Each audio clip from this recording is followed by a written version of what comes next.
Hello दोस्तों, स्वागत है आपका हमारी एक और कहानी में। ये कहानी सुभद्रा कुमारी चौहान के द्वारा लिखी कहानी है, जिसका नाम है प्रोफेसर मित्रा। चलिए दोस्तों, कहानी को शुरू करते हैं। प्रोफेसर मित्रा 40 की दहलीज के करीब पहुंच चुके थे, किंतु थे अभी तक अविवाहित। यह बात नहीं थी कि वे विवाह करना ही न चाहते थे, पर वे जैसी आदर्श पत्नी की खोज में थे, वैसी उन्हें अभी तक कहीं मिलती न थी। प्रोफेसर मित्रा स्वभाव से ही उदार और सुशील थे। रंग सांवला, ऊंचा कद और चेहरा सुडौल था। वे बहुत कम बोलते थे, स्वभाव के कुछ झक्की थे, पर थे आदमी अच्छे। कभी घंटों मेज पर हाथ की कोहनियाँ टिकाए, गालों पर हाथ रखे वे विचार मगन बैठे रहते थे, और कभी बातचीत करते करते कुछ ख्याल आ जाता तो बिना कुछ बोले ही बातचीत समाप्त करने के लिए उठ खड़े हो जाते थे। परंतु लड़के उन्हें चाहते थे और उनका आदर भी करते थे। वे फिलॉसफी के प्रोफेसर थे। सेकेंड ईयर के एक लड़के कांतिकिरण को वे बहुत चाहते थे। कांतिकिरण एक निर्धन परिवार का लड़का था। उसकी फीस और पढ़ाई का कुल खर्च प्रोफेसर मित्रा अपने पास से दे देते थे। कांतिकिरण सच्चरित्र, सुशील, तीक्ष्ण बुद्धि और मेधावी था। यही कारण था कि आर्थिक सहायता करने के अतिरिक्त प्रोफेसर मित्रा उससे स्नेह भी करने लगे। प्रोफेसर मित्रा अविवाहित थे ही शहर से जरा हटकर उनका एक बड़ा सा बंगला था, जिसमें रहने वाला उनके अतिरिक्त और कोई दूसरा न था। उन्होंने एक दिन कांतिकिरण से अपने बंगले पर ही रहने को कहा, और कांतिकिरण तब से उन्हीं के बंगले पर रहने लगा। इस प्रकार प्रोफेसर मित्रा ने अपने सूने जीवन में एक साथी का निर्माण कर लिया।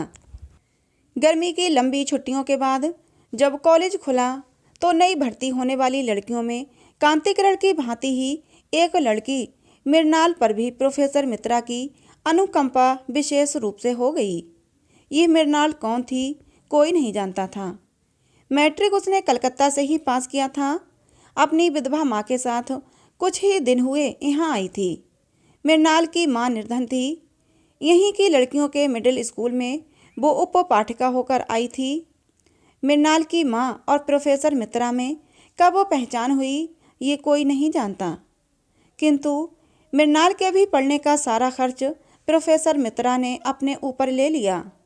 यही नहीं कि प्रोफेसर मित्रा केवल कांतिकिरण और मृणाल को ही आर्थिक सहायता देते हों, वे और भी बहुत से गरीब लड़कों की सहायता करते थे। बैंक में उनका कोई हिसाब न था। हर महीने की तनख्वाह उनके आवश्यक खर्च को निकालकर इसी प्रकार निर्धन विद्यार्थियों की सहायता में उठ जाती थी। वे प्रायः कहा करते थे, हर महीने मुझे इतने रुपये मिलते हैं, मैं उन्हें इस प्रकार न बांट दूं तो क्या करूं? न स्त्री न बच्चे, रुपयों का संग्रह करके मैं करूंगा भी क्या? मृणाल की माँ को महीने में कुल 30 रुपये मिलते थे, जो दोनों माँ बेटी के लिए सम्मान के साथ रहने के लिए पर्याप्त नहीं थे। परंतु प्रोफेसर मित्रा की सहृदयता ने उन्हें कभी किसी प्रकार के कष्ट का अनुभव न होने दिया। सजातीय होने के कारण उनकी घनिष्ठता और भी बढ़ गई। सप्ताह में एक बार प्रोफेसर मित्रा मृणाल की माँ से मिलने जरूर जाया करते थे। मृणाल अपनी माँ की पहली संतान थी। माँ बेटी का रिश्ता जाने बिना प्रायः लोग उन्हें बड़ी छोटी बहन समझते थे। मृणाल के जन्म के कुछ ही समय बाद मृणाल के पिता का देहांत हो गया था। तब से इसी प्रकार नौकरी और ट्यूशन करके मृणाल की माँ उसे इतनी बड़ी कर पाई थी। अब उसे सबसे बड़ी चिंता मृणाल के विवाह की थी। जिस लड़की को उसने इतने कष्टों से पढ़ा लिखा कर पाल पोस कर इतना बड़ा किया है, उसे किसी सोयगो बर के हाथों सौंपकर ही वो निश्चिंत हो सकती है। वह पढ़ा लिखा, कुलीन वंश का और खाते पीते घर का हो, जिससे उसकी मृणाल सुखी रहे। यही मृणाल की माँ की कामना थी। निर्धनता का जो कटु अनुभव मृणाल की माँ को था, वो भूलने के योग्य नहीं था। उसी निर्धनता के दलदल में वो जानबूझकर अपनी बेटी को नहीं फंसाना चाहती थी। इसीलिए तो मृणाल 18 वर्ष की हो जाने पर भी अविवाहित ही थी। मृणाल की माँ को जब मालूम हुआ कि प्रोफेसर मित्रा अविवाहित हैं, तो वो सोचने लगी कि मृणाल और प्रोफेसर मित्रा की जोड़ी तो बुरी नहीं रहेगी। प्रोफेसर मित्रा की उम्र वैसे कुछ ज़्यादा भी नहीं, इसके अतिरिक्त मेरी मृणाल रानी बनकर भी तो रहेगी। एक दिन मृणाल की माँ ने निश्चय किया, वो प्रोफेसर मित्रा से उनके अविवाहित रहने का कारण पूछेगी। उस दिन शाम को जब प्रोफेसर मित्रा आए तो उसने साहस करके यह सवाल उठाया, मित्रा साहब, मैंने सुना है कि आपने अभी तक विवाह नहीं किया है। यदि आपको कोई अड़चन न हो तो क्या मैं जान सकती हूँ कि इस संन्यास का क्या कारण है? प्रोफेसर मित्रा के सामने ऐसा सवाल भी इस घर में उनसे कभी होगा वो न जानते थे। बोले, मैंने आज तक विवाह की ओर ध्यान ही नहीं दिया। क्यों नहीं दिया कह नहीं सकता। अगर अब तक ध्यान नहीं दिया तो अब तो ध्यान देना चाहिए। शाम को लौट कर आते हैं तो क्या वीरान सा घर आपको अच्छा लगता है? प्रोफेसर मित्रा हंसकर बोले, नहीं, घर तो वीरान नहीं रहता, कांति किरण रहता है। अक्सर मृणाल भी आ जाती है, फिर नौकर चाकर भी तो रहते हैं। मृणाल की माँ तनिक हंसकर बोली, नौकर चाकरों से कहीं घर आबाद हुआ है? और कांति किरण क्या, उसकी पढ़ाई खत्म हुई 2 महीने बाद अपने घर चला जाएगा। मित्रा साहब हंसकर बोले, फिर मृणाल तो रहेगी।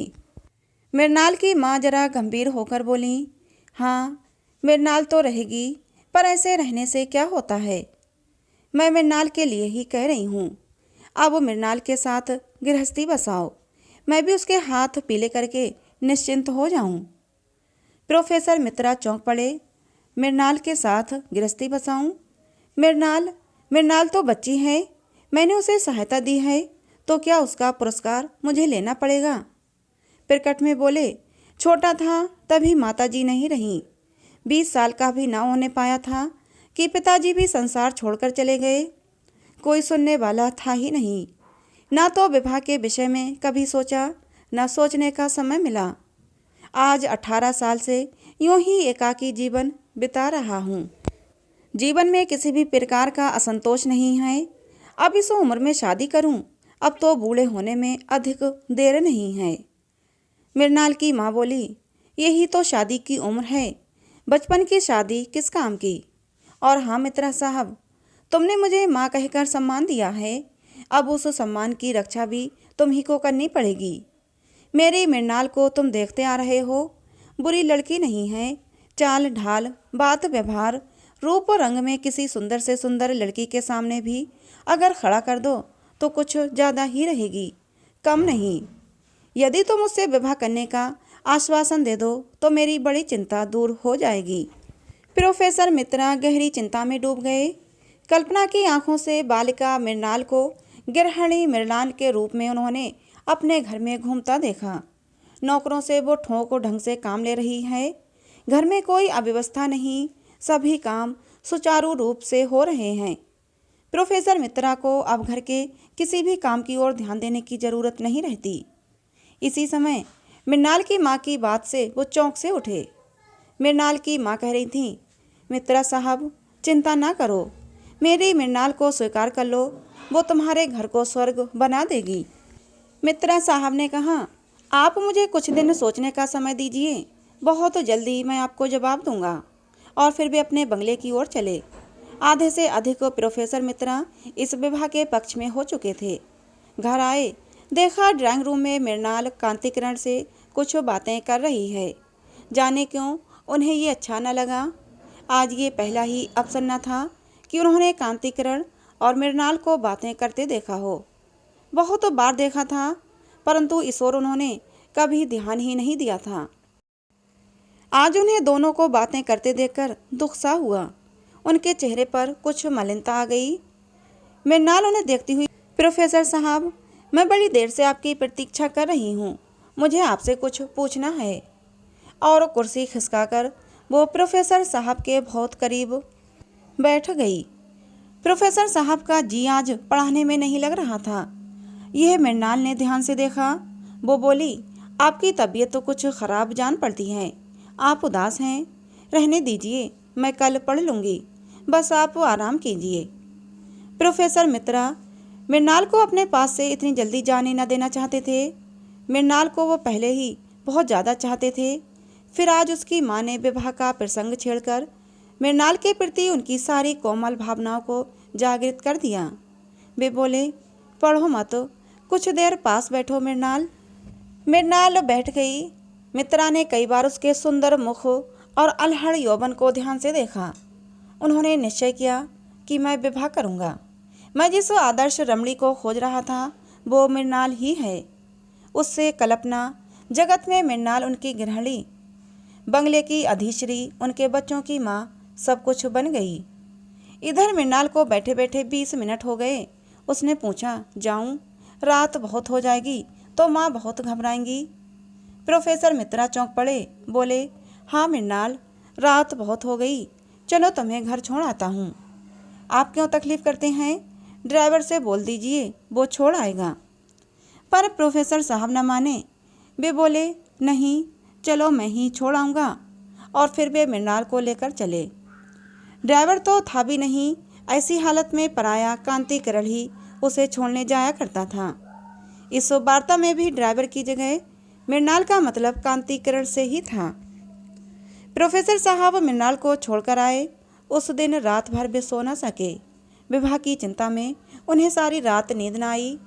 दूसरे ही दिन उन्होंने बैंक अकाउंट खोलने का भी निश्चय किया। घर गृहस्थी का सब कुछ तो अब उन्हें संग्रह करना ही पड़ेगा। अब वो लापरवाही से काम नहीं चलेगा। सुबह उठते ही उन्होंने कांति किरण को बुलवाया। मालूम हुआ कि कांति किरण आज सवेरे से ही कहीं चला गया है। कांति किरण के द्वारा वे एक बहुत बढ़िया पलंग का ऑर्डर देने वाले थे।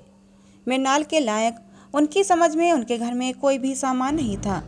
सभी सामान ठीक और अच्छा बनवा कर रखना पड़ेगा। अकेले आदमी की बात और होती है और गृहस्थ की कुछ और। इसी चिंता में सुबह का भी सारा समय बीत गया। कॉलेज जाने का समय हो गया। उन्होंने भोजन किया, शोफर से कार निकलवाई। उन्होंने सोचा कि पहले मृणाल के घर जाकर उसकी माँ को विवाह के विषय में अपनी स्वीकृति दूंगा, फिर कॉलेज जाऊंगा। विवाह अगर करना ही है तो फिर देर करने से क्या फ़ायदा। वे अभी कार स्टार्ट कर ही रहे थे कि एक साइकिल सवार आ उपस्थित हुआ और उसने एक लिफाफा प्रोफेसर साहब को दिया। पत्र में लिखा था, माननीय प्रोफेसर साहब, हम दोनों यानी मैं और मृणाल अंतर्जातीय विवाह के नियमों के अनुसार आज विवाह सूत्र में बंधने जा रहे हैं। विवाह की रजिस्ट्री के लिए हमें आज कचहरी जाना पड़ेगा। अतएव आज हम दोनों कॉलेज न आ सकेंगे, क्षमा कीजिएगा। हम हैं आपके आशीर्वाद के अभिलाषी, कांति किरण और मृणाल। पत्र पढ़कर एक फीकी हंसी के साथ प्रोफेसर मित्रा ने अपनी कार कॉलेज की ओर बढ़ा दी। तो दोस्तों, ये कहानी थी सुभद्रा कुमारी चौहान की लिखी, जिसका नाम था प्रोफेसर मित्रा। कहानी आपको कैसी लगी ज़रूर बताना। कहानी अगर अच्छी लगी हो तो प्लीज़ जाते जाते कहानी को एक लाइक कर जाना। साथ ही ऐसी और कहानियों के लिए हमारे चैनल को सब्सक्राइब जरूर कर लेना। मिलते हैं दोस्तों अगली किसी नई कहानी में।